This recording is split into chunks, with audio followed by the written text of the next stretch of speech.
प्यारे बच्चों, आज हम महाकवि भूषण की एक व्याख्या है गरुड़ को दावा सदा नाग के समूह पर, दावा नाग जूह पर सिंह सिरताज को।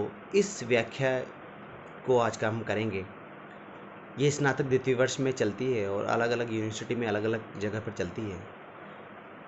प्रस्तुत जो व्याख्या है भूषण की, इसके रचयिता भूषण है और वो वीर रस के कवि हैं अकेले, एकमात्र रीतिकाल में बाकी सारे कवि श्रृंगार रस के हैं, अकेले भूषण हैं जो वीर रस प्रधान कवि हैं।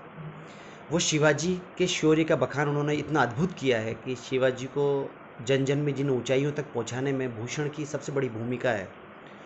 प्रस्तुत व्याख्या भी भूषण ने शिवाजी के शौर्य पर ही है, यानी शिवाजी के शौर्य का बखान करने के लिए भूषण ने ये इस कवित्व की रचना की है। कविता इस प्रकार है कि गरुड़ को दावा सदा नाग के समूह पर, दावा नाग जूह पर सिंह सिरताज को। भूषण कह रहे हैं कि जिस प्रकार नागों का झुंड हो मगर गरुड़ का दावा वहाँ पर चलता है। कितना भी बलशाली सांप हो और सांपों का समूह हो, मगर जब गरुड़ आ जाए तो गरुड़ का स्वादिष्ट भोजन है सांप, तो जब गरुड़ का दावा सांपों पर चलता है, यानी उनका आधिपत्य जो है गरुड़ का सांपों पर चलता है।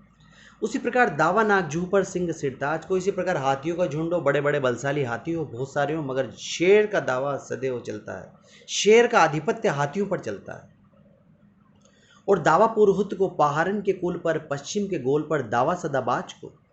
और इसी प्रकार जो पहाड़ हैं, पहाड़ों के झुंड हैं, उन पर दावा पुरहुत को, इंद्र का दावा चलता है। इसके पीछे कथा है कि कहते हैं कि किंवदंती ऐसा कहती है कि पहाड़ों के पहले पंख हुआ करते थे, तो वो कहीं भी उड़ जाएं और बैठ जाएं तो सामान्य जनमानस को बड़ी दिक्कत थी, देवता भी परेशान थे। तो इंद्र ने कहते कि उनके पंख काट दिए पहाड़ों के, तो जो पहाड़ जहाँ पर था वहीं पर जाके गिर गया, बैठ गया, परमानेंट एक जगह स्थापित हो गया। इसलिए भूषण कह रहे कि जैसे पहाड़ों के झुंड पर इंद्र का दावा चलता है और पश्चिम के गोल पर दावा सदाबाज को। और पक्षियों के झुंड हो, बहुत सारे पक्षी हो, कितने पक्षी हो, कितने बड़े हो, छोटा हो, मगर बाज का दावा चलता है। बाज आ जाए तो वो बाज सब पक्षियों को अपना शिकार बना लेता है। सारे पक्षी बाज से डरते हैं और बाज का भोजन है, इसलिए बाज का दावा सब पक्षियों पर चलता है।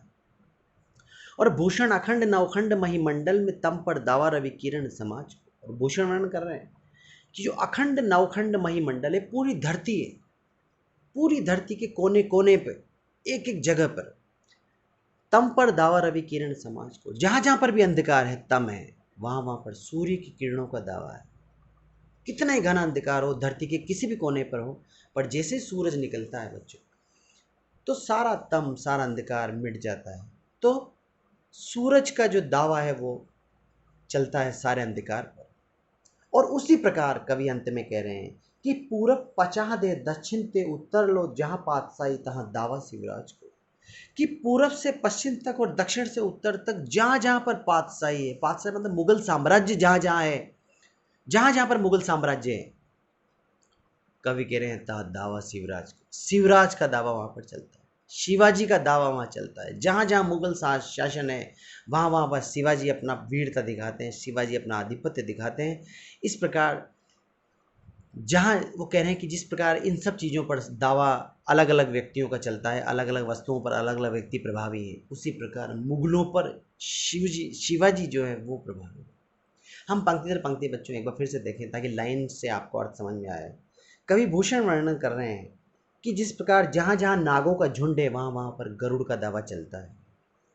जहाँ जहाँ पर हाथियों के झुंड है, वहाँ पर शेर का दावा चलता है, यानी आधिपत्य दावा से अभिप्राय।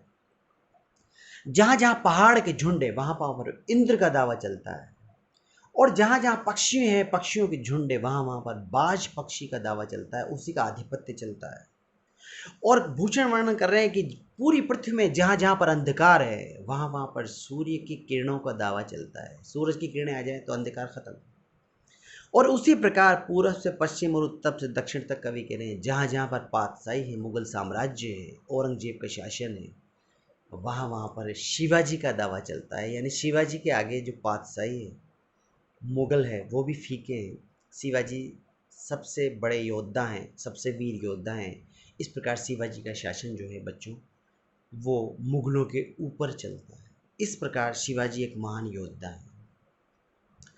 इसमें बच्चों व्याख्या की दृष्टि से देखें तो, हम विशेष को देखें तो ब्रज भाषा में भूषण ने इस कविता की रचना की है।